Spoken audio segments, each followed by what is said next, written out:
Once I got involved in Tai Chi, it was like I fell in love with it. I said, "What?" Because Tai Chi is like a puzzle that you have to solve.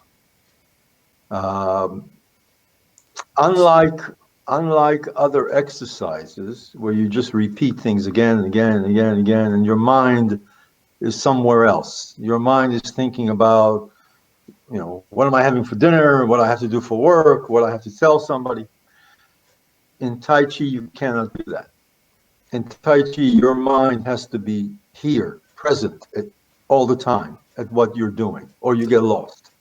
I mean, some kind of meditation like thing. The when It yes, is a form of meditation yeah, because your mind becomes very, very focused on a single thing. single thing. Um,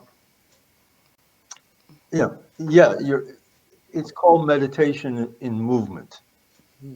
That's Because nice. in essence, you're emptying your mind and only thinking about one thing. Because if you start thinking about other things, you get lost.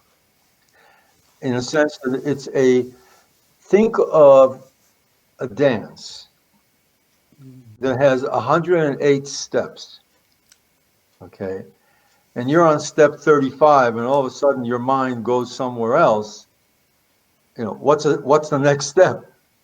You forget. You get lost. So you can think of it as almost like a routine or a dance. Like I said, 108 movements. So it takes about 40 minutes to perform, to do. Because you go very slowly. The slower, the better. Because then you can really feel what you're doing. Okay. Okay, because it's all about feeling. Tai Chi is all about feeling inside your body. What is happening inside your body? There's connections that you're making inside your body. There's power that you're creating, and you want to feel that to know that you're doing it right or wrong. Okay, it's challenging.